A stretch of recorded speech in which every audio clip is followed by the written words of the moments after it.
কোনো স্বামী যদি তার স্ত্রীকে কষ্ট দেয়, প্রতিনিয়ত বাজে ব্যবহার করেই যায়, মেন্টালি টর্চার করেই যায়, শারীরিকভাবে কষ্ট দিয়েই যায়, হাদিসে আসছে যদি কোনো স্বামী তার স্ত্রীকে কষ্ট দিয়ে যায়, তার জীবনে 5টা আযাব মাস্ট আসে। তাকে 5টা শাস্তি ফেস করতেই হয়, দুনিয়াতেও ফেস করতে হয়, আখিরাতেও ফেস করতে হয়। এবং এই আযাব, এই শাস্তি তাকে দেয় একজন, বলেন সবাই তিনি কে?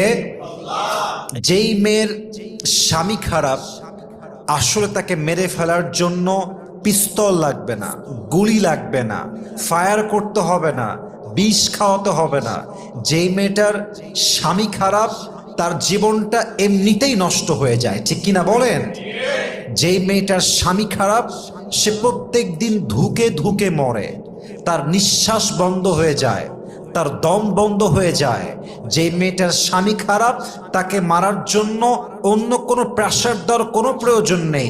যার স্বামী খারাপ, এই মেয়েটা একদিন ধুকে ধুকে নিঃশেষ হয়ে যায়, ঠিক কিনা বলেন?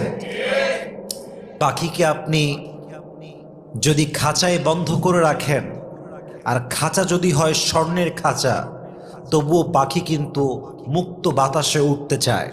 যদি আপনার বউকে আপনি ডুপ্লেক্স ফ্ল্যাটে রাখেন, দামি শাড়ি দেন, গহনা দেন, আইফোন 16 প্রো ম্যাক্স দেন, ঢাকার গুলশানের সবচেয়ে মোস্ট এক্সপেন্সিভ রেস্টুরেন্টে গিয়ে ট্রিট দেন, কিন্তু তাকে আপনি মানসিক শান্তি না দেন, তাকে আপনি রেসপেক্ট না করেন, তাকে আপনি কেয়ার না করেন, তাকে আপনি সম্মান না করেন, তাকে আপনি যত্ন না করেন, যতই ভালোবাসা আপনি দেখান না কেন, যদি আপনি দিন শেষে কষ্টই দেন, ওই ডুপ্লেক্স ফ্ল্যাট দিয়ে আর টাকা দিয়ে, আইফোন দিয়ে আপনার বইয়ের মনকে জয় করা যাবে না, ঠিক কিনা বলেন?